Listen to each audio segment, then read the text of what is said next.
Shalom untuk saudara pendengar yang dikasihi Tuhan Yesus Kristus. Selamat siang dan salam sejahtera untuk kita semuanya. Selamat datang kembali di renungan siang dan doa siang pada hari ini. Semoga saudara yang terkasih dalam keadaan sehat selalu. Kiranya damai dan sukacita Roh Kudus melimpah di dalam hati dan pikiran saudara saat ini. Sebelum kita mulai renungan pada siang hari ini, marilah kita bersama-sama berdoa.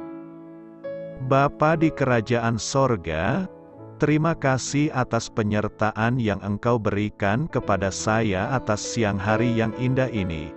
Terima kasih telah memberi saya kesempatan untuk selalu dapat bersyukur atas segala pekerjaan yang aku kerjakan. Maka dari itu, saya mohon sertailah selalu diri ini sepanjang hari ini. Terima kasih atas berkat Tuhan hingga saat ini aku masih bisa merasakan kebaikan Tuhan dan buatlah agar bibirku selalu mengucap syukur kepadamu. Tuhan Yesus Kristus, terima kasih pada saat ini saya masih bisa bekerja. Tuhan, saat ini saya akan memulai pekerjaan saya. Berkatilah pekerjaan ini dan sertailah sepanjang saya selama bekerja pada hari ini, agar menjadi berkat bagiku, bagi keluargaku dan juga tempat saya bekerja. Berkati seluruhnya di siang hari ini agar berjalan dengan baik dan menjadi berkat untuk kami jalani bersama dengan anak Tuhan yang lainnya. Dalam nama Tuhan Yesus, aku berdoa. Amin. Sahabat saudara rohani, pembacaan ayat emas Alkitab renungan kita siang hari ini. Nats bacaan kita siang hari ini adalah, Aku sekali-kali tidak akan membiarkan engkau dan aku sekali-kali tidak akan meninggalkan engkau. Tertulis di dalam kitab Ibrani 13 ayat 5, bacaan kita pada siang ini terambil dari kitab Ibrani 13 ayat 5 sampai dengan ayat 10. Janganlah kamu menjadi hamba uang dan cukupkanlah dirimu dengan apa yang ada padamu. Karena Allah telah berfirman, Aku sekali-kali tidak akan membiarkan engkau dan aku sekali-kali tidak akan meninggalkan engkau. Sebab itu dengan yakin kita dapat berkata, Tuhan adalah penolongku. Aku tidak akan takut. Apakah yang dapat dilakukan manusia terhadap aku? Ingatlah akan pemimpin-pemimpin kamu, yang telah menyampaikan firman Allah kepadamu. Perhatikanlah akhir hidup mereka dan contohlah iman mereka. Yesus Kristus tetap sama, baik kemarin maupun hari ini dan sampai selama-lamanya. Janganlah kamu disesatkan oleh berbagai-bagai ajaran asing, sebab yang baik ialah, bahwa hati kamu diperkuat dengan kasih karunia dan bukan dengan pelbagai makanan yang tidak memberi faedah kepada mereka yang menuruti aturan-aturan makanan macam itu. Kita mempunyai suatu mezbah dan orang-orang yang melayani kemah tidak boleh makan dari apa yang di dalamnya. Ayat di atas terambil dari kitab Ibrani 13 ayat 5 sampai dengan ayat 10. Mari kita mulai renungan siang kita. Judul renungan kita hari ini adalah Tak pernah sendiri.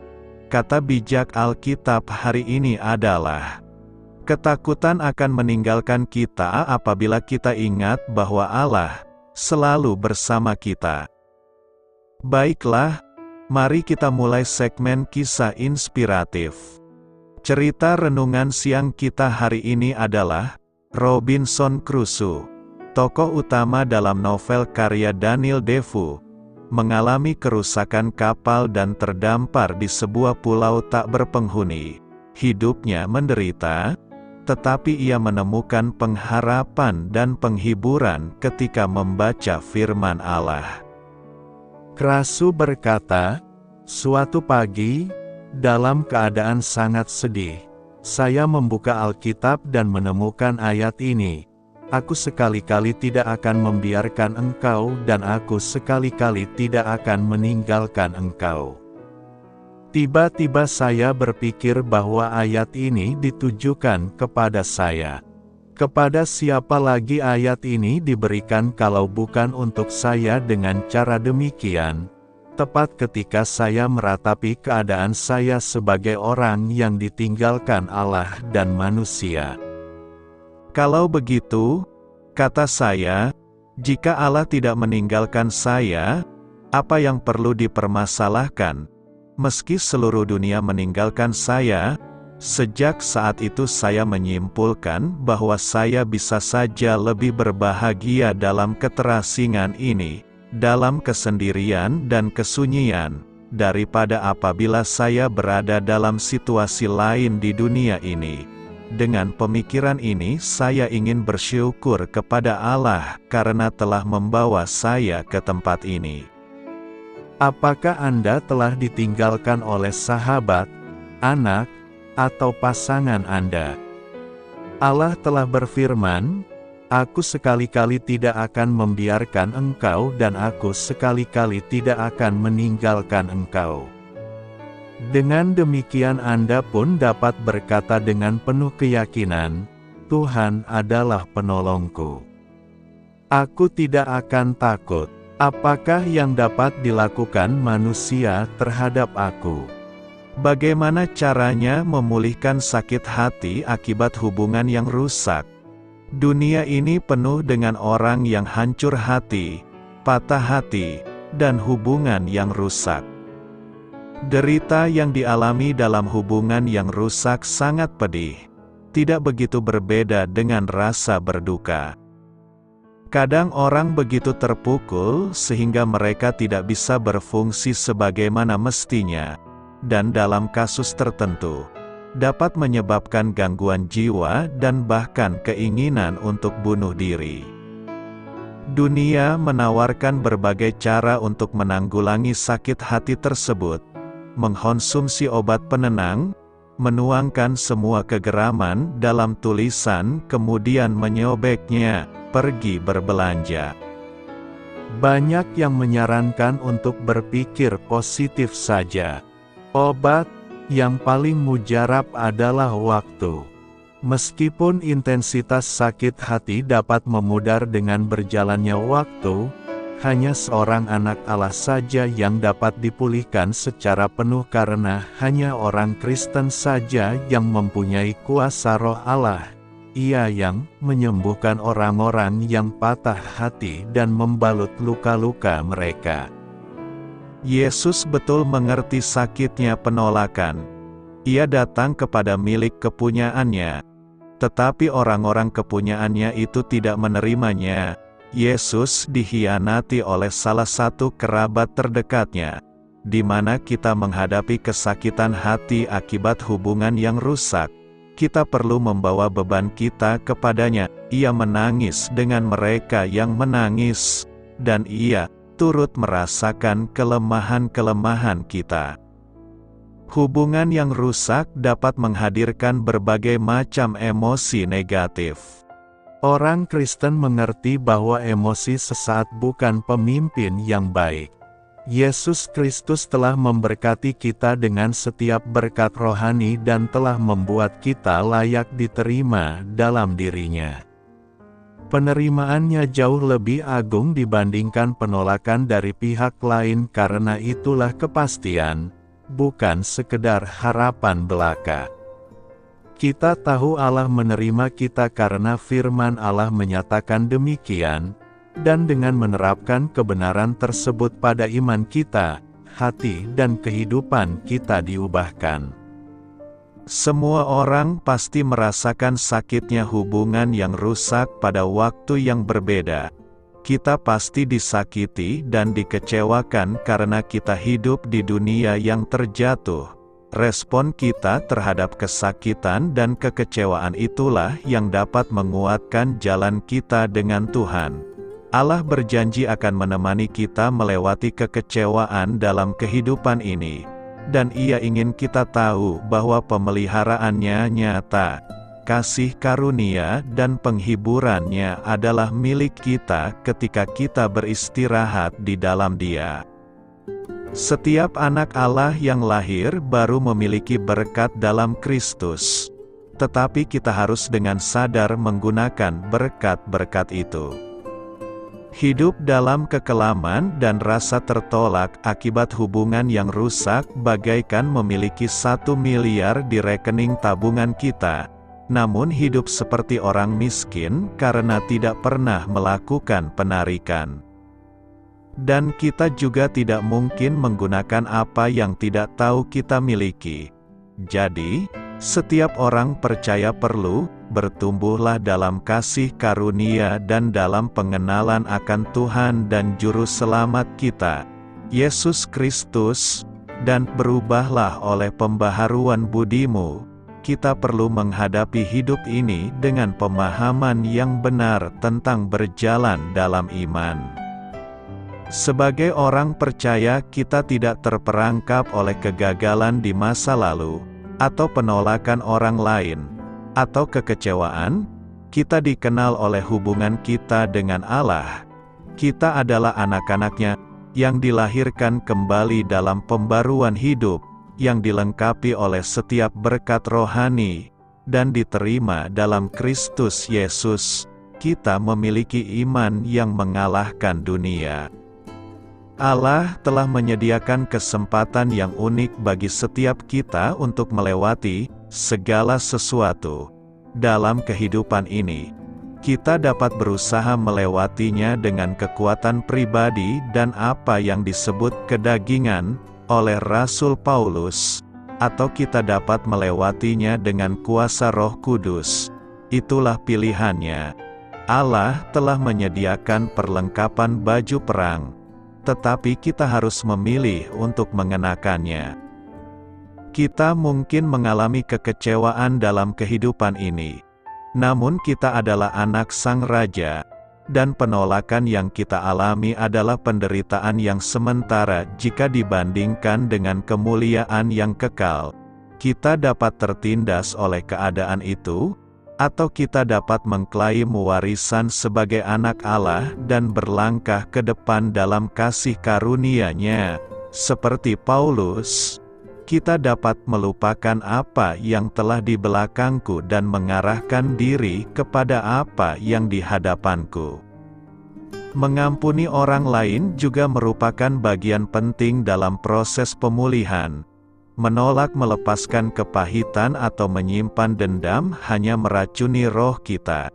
Benar, kita mungkin disalahi, dan ya, memang sakit, namun ada kebebasan dalam mengampuni.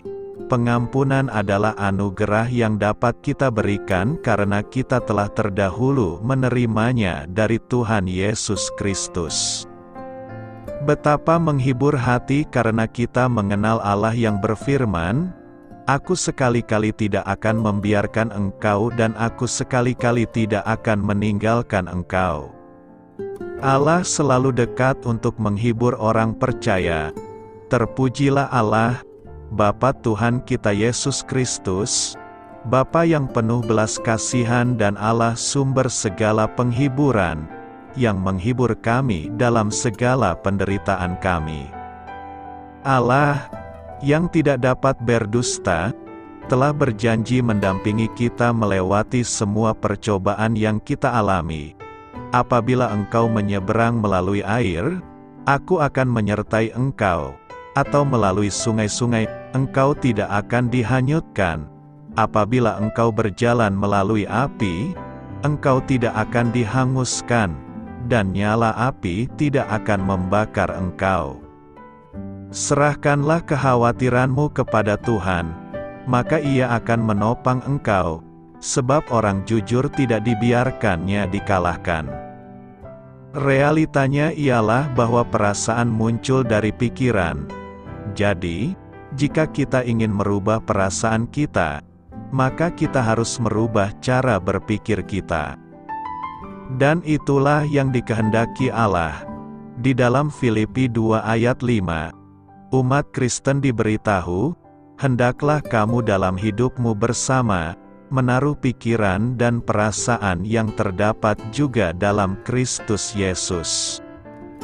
Di dalam Filipi 4 ayat 8, umat Kristen diajar untuk memikirkan hal-hal yang benar, yang mulia, semua yang adil, semua yang suci, semua yang manis, semua yang sedap didengar, semua yang disebut kebajikan dan patut dipuji. Kolose 3 ayat 2 mengajar, pikirkanlah perkara yang di atas, bukan yang di bumi. Ketika kita melakukan hal ini, rasa tertolak kita akan hilang. Mengatasi derita hubungan yang rusak perlu dihadapi satu hari demi satu hari, dengan berdoa supaya dipimpin Allah, dan membaca dan merenungkan firman Allah. Pemulihan tidak akan kita peroleh menurut upaya pribadi kita. Hal itu datangnya dari Tuhan, adalah membantu jika kita mengalihkan pandangan kita dari diri sendiri dan berfokus kepada Allah. Hubungan yang rusak memang menyakitkan, namun Tuhan penuh rahmat. Ia dapat memberi hidup kita makna, tujuan, dan sukacita. Yesus berjanji, barang siapa datang kepadaku, ia tidak akan kubuang. Hubungan Tuhan dengan anak-anaknya adalah hubungan yang tidak akan pernah terputus. Jangan menjadi hamba uang. Ibrani 13 ayat 5 berkata, janganlah kamu menjadi hamba uang dan cukupkanlah dirimu dengan apa yang ada padamu. Karena Allah telah berfirman, aku sekali-kali tidak akan membiarkan engkau dan aku sekali-kali tidak akan meninggalkan engkau.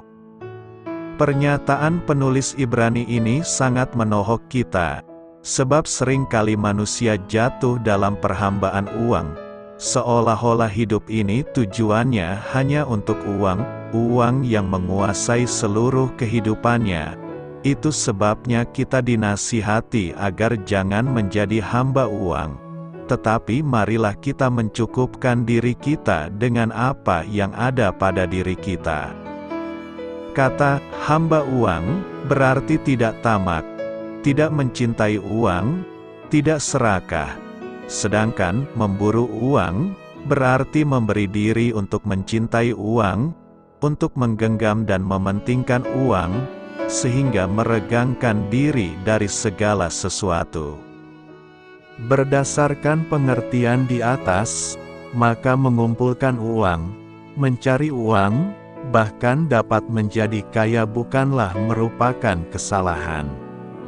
Tetapi apabila kehidupan kita lalu menjadi tamak, serakah, dan kemudian mulai mementingkan dan segala kebutuhan jasmani sehingga merenggangkan hubungan kita dengan Tuhan, dengan sesama, dengan saudara karena yang paling penting adalah uang, maka kita telah membuat kesalahan besar di hadapan Tuhan.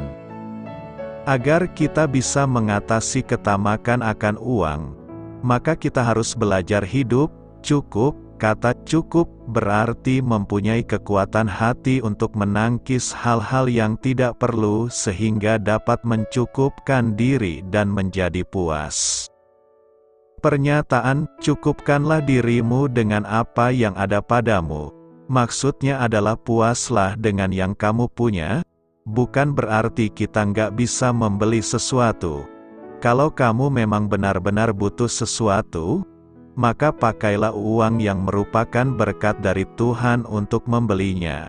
Tidak ada yang salah membeli pakaian baru atau tas sandang baru, asalkan jangan sampai hal itu justru membuat kita melarat.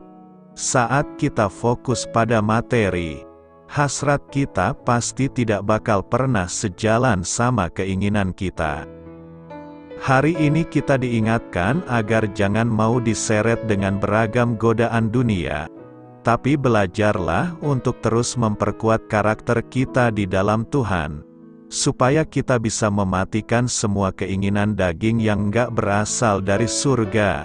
Yakinlah saat kita ada di dalam Dia, kita tidak akan sama lagi dengan dunia ini. Mengapa kita harus belajar untuk tidak menjadi hamba uang dan mampu mencukupkan diri dalam segala sesuatu?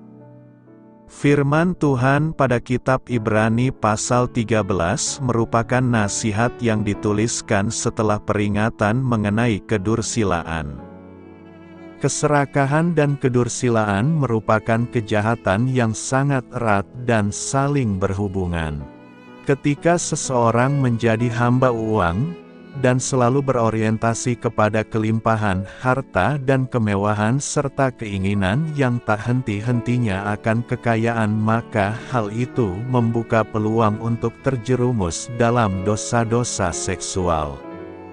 Oleh karenanya nasihat Rasul Paulus kepada Timotius menyatakan bahwa seorang yang memburu uang akan menyimpang dari iman dan menyiksa dirinya dengan berbagai-bagai duka. Janganlah uang menggantikan posisi Tuhan dalam hidup kita, karena kita adalah hamba Tuhan dan bukan hamba uang.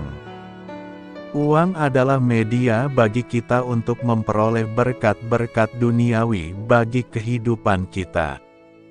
Tetapi berkat yang utama adalah kasih karunia Allah, keselamatan, dan kesempatan bagi kita untuk menghambakan dan menundukkan diri sebagai pelayan di hadapan-Nya yang tidak mungkin dapat diukur dengan nilai uang. Karena itu, hindarilah hidup kita dari hamba uang, tetapi jadilah hamba Tuhan yang setia. Tuhan adalah penolongku. Ibrani 13 ayat 6 berkata, sebab itu dengan yakin kita dapat berkata, Tuhan adalah penolongku, aku tidak akan takut. Apakah yang dapat dilakukan manusia terhadap aku? Nas hari ini memberikan dua pelajaran penting bagi kita. Dua pelajaran ini berasal dari keyakinan kita. Apakah dua pelajaran penting yang berasal dari keyakinan kita itu? Pertama, Tuhan adalah penolong kita. Berbicara tentang penolong, tentu ini adalah sebuah kebutuhan yang tidak dapat dipungkiri bahwa kita adalah manusia-manusia yang butuh pertolongan. Pada saat Allah menciptakan manusia pada hari penciptaan, satu hal yang Allah pikirkan adalah bagaimana si Adam ini membutuhkan penolong, yaitu Hawa. Namun ketika manusia sudah jatuh ke dalam dosa, Allah pun menyadari bahwa manusia itu butuh untuk ditolong. Dan kali ini tidak ada satupun manusia yang sanggup menjadi penolong sesama manusia sehingga Allah pun berinisiatif untuk menolong manusia dengan menjadikan anaknya yang tunggal menjadi manusia yang akan menyelamatkan manusia dari segala dosa. Pertanyaannya adalah bagaimanakah cara kita agar kita dapat memperoleh pertolongan dari Tuhan? Setidaknya ada dua cara untuk mendapatkan pertolongan Tuhan, yakni hidup dalam kebenaran dan berseru kepada Tuhan. Tuhan menyatakan bahwa Dia adalah penjaga yang tidak akan terlelap sekejap pun. Seorang prajurit yang menjaga benteng mungkin akan terlelap pada waktu jaganya. Tetapi Tuhan tidak pernah terlelap ketika Dia menjaga hidup kita. Matanya senantiasa mengawasi kita yang senantiasa hidup di dalam Dia. Sebagai manusia mungkin kita merasa sudah tidak ada lagi jalan keluar, bahkan sudah tidak ada lagi pengharapan. Tetapi jangan lupa bahwa bagi Tuhan tidak ada yang mustahil, bahkan tidak ada yang mustahil bagi orang yang percaya kepadanya. Dia sanggup melepaskan kita dari berbagai macam masalah dan kesusahan apapun yang kita alami. Tetap hidup di dalam kebenaran firman Tuhan dan berserulah kepada Tuhan, maka Dia akan menolong kita dan melindungi dari segala macam bahaya. Dia akan senantiasa memegang dan menuntun hidup kita. Dia akan memberi kita kekuatan agar dapat terus berjalan meraih kemenangan. Senantiasa mengandalkan Tuhan dan berharap kepadanya. Jangan pernah lepaskan kepercayaan kita kepada Tuhan. Jangan pernah meragukan pertolongan dari Tuhan, dan jangan pernah mencoba mencari jalan keluar di luar Tuhan. Dunia ini menawarkan banyak sekali alternatif bagi kita untuk bisa keluar dari masalah. Tetapi keadaan kita tidak akan menjadi lebih baik ketika kita berharap kepada manusia. Orang yang mengandalkan manusia dan kekuatannya sendiri akan kecewa. Kekuatan kita terbatas dan kemampuan manusia juga terbatas. Dan Tuhan tidak suka jika kita mengandalkan kekuatan kita sendiri. Diberkatilah orang yang mengandalkan Tuhan, yang menaruh harapannya pada Tuhan.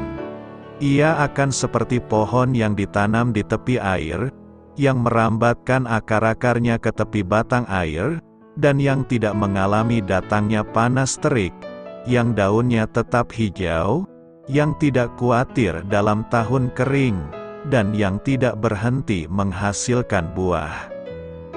Tetap andalkan Tuhan dalam segala perkara. Berharaplah sepenuhnya kepada Tuhan. Dia tidak akan pernah berhutang kepada kita. Janji Tuhan adalah ya dan amin. Dan kita akan melihat penggenapan setiap janji firman Tuhan ketika kita tetap setia berharap dan hidup di dalam kasih dan kebenaran firman Tuhan. Kedua, aku tidak akan takut. Ketakutan akan memengaruhi kehidupan kita. Jika kita takut maka hasilnya akan hancur, tetapi jika kita tenang maka hidup kita akan baik dan nyaman. Ayub berkata, "Karena yang kutakutkan, itulah yang menimpa aku, dan yang kucemaskan, itulah yang mendatangi aku." Artinya ketakutan yang terus kita pelihara itu sebenarnya tidaklah menguntungkan. Malah sebaliknya bisa semakin merugikan atau menyulitkan kita. Iman merupakan jawaban atas rasa takut itu. Dengan iman kita bisa menggantungkan kepercayaan kita sepenuhnya kepada Tuhan. Tuhan sudah berjanji akan selalu menyertai kita, seperti janji yang diberikan Tuhan dan diamini sepenuhnya oleh penulis Ibrani. Aku sekali-kali tidak akan membiarkan engkau dan aku sekali-kali tidak akan meninggalkan engkau. Sebab itu dengan yakin kita dapat berkata, Tuhan adalah penolongku. Aku tidak akan takut. Apakah yang dapat dilakukan manusia terhadap aku? Janji seperti ini seharusnya bisa menjadi peneguhan bagi kita agar kiranya kita tidak perlu khawatir.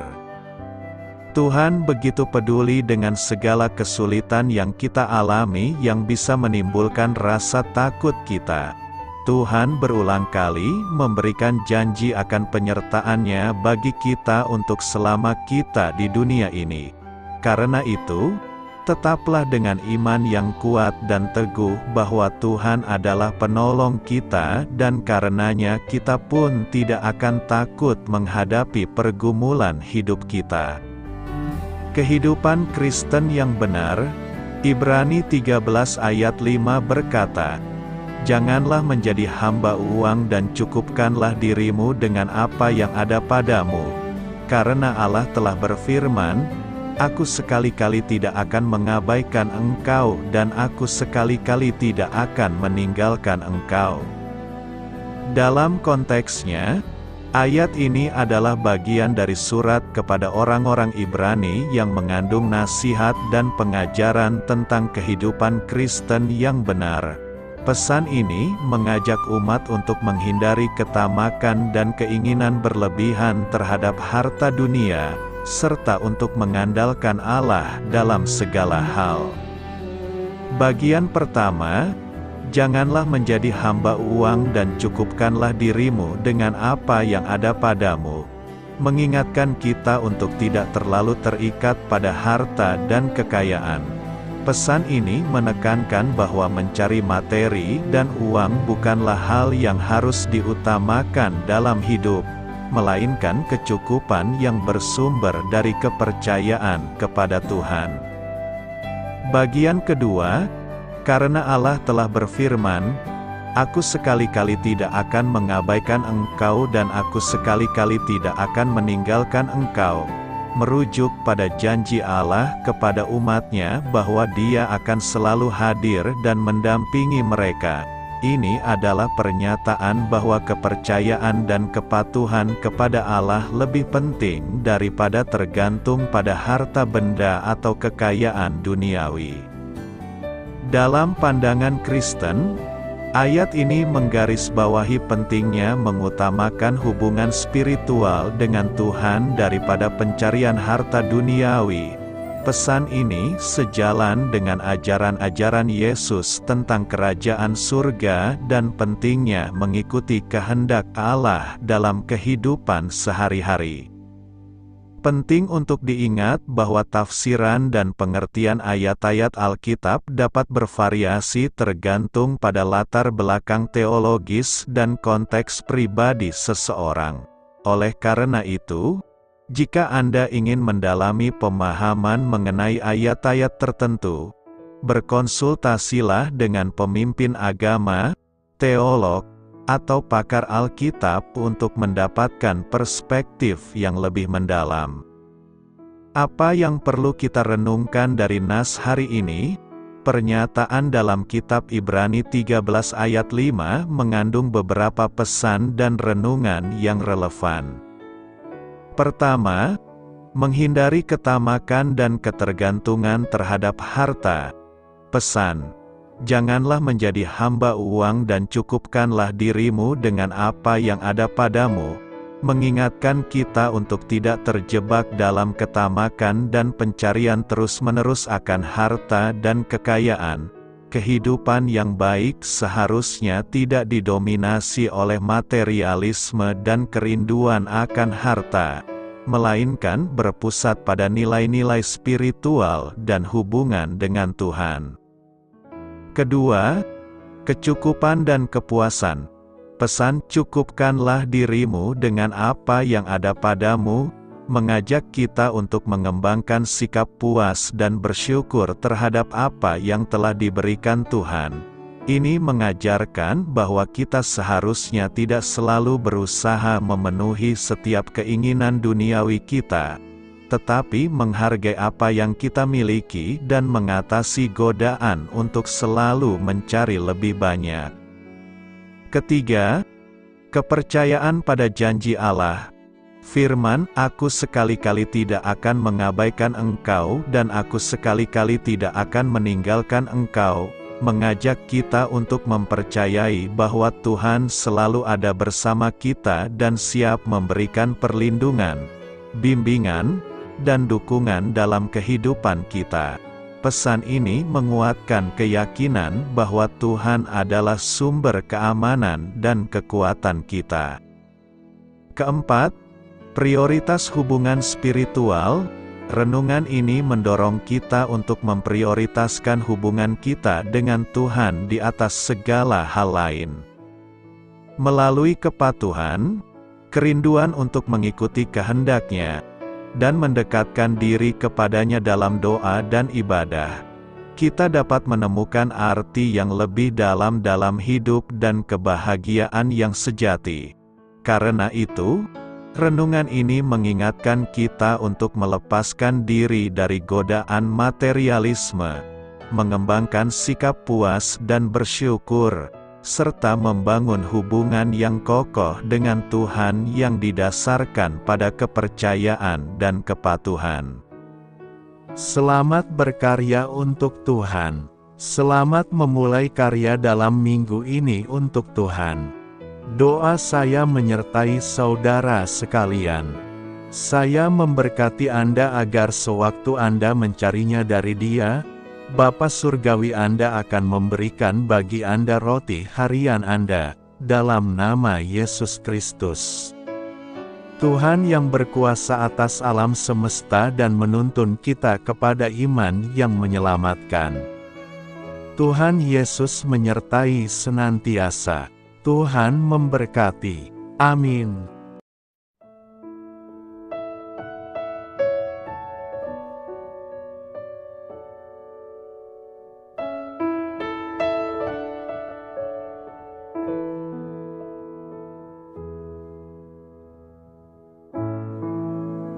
Demikianlah renungan firman Tuhan pada siang hari ini. Semoga menjadi kekuatan di dalam hidup kita dan menjadikan kita pribadi yang lebih sukses. Sebelum kita memulai aktivitas hari ini, marilah kita berdoa. Bapa kami yang ada di sorga, terima kasih atas kasih dan kebaikan Tuhan yang begitu besar buat kami. Tuntunlah perbuatanku agar di sepanjang hari ini saya bisa bekerja sebaik-baiknya, tidak pernah jemu menolong sesama, selalu ramah dan tahu terima kasih, menghayati iman dan mengamalkannya dengan sekuat tenagaku.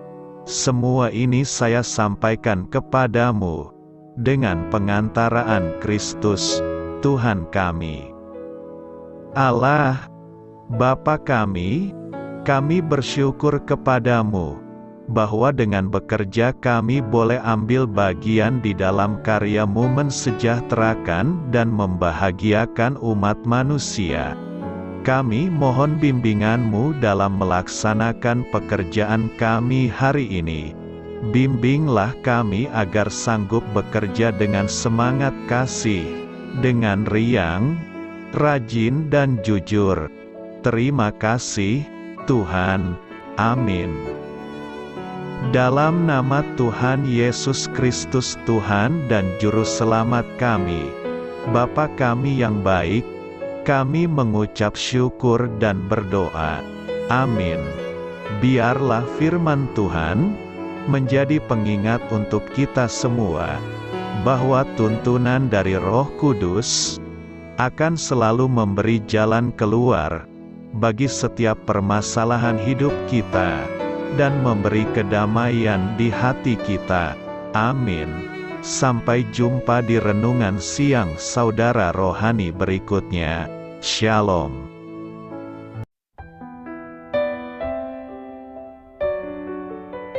Halo untuk semua pendengar saudara rohani yang terkasih di dalam nama Tuhan Yesus Kristus dimanapun berada.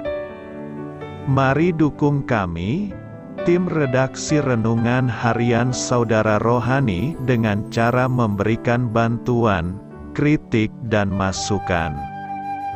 Saudara dapat memberikan masukan melalui kolom komentar di bawah atau mengirim kepada kami langsung melalui email yang tertera di layar Anda, saudararohani@gmail.com. Jika saudara terberkati melalui renungan ini, saudara dapat mendoakan kami dan memberikan bantuan lainnya dengan mengirim email kepada kami. Saya berdoa agar saudara sekalian bahagia dan sehat selalu. Amin.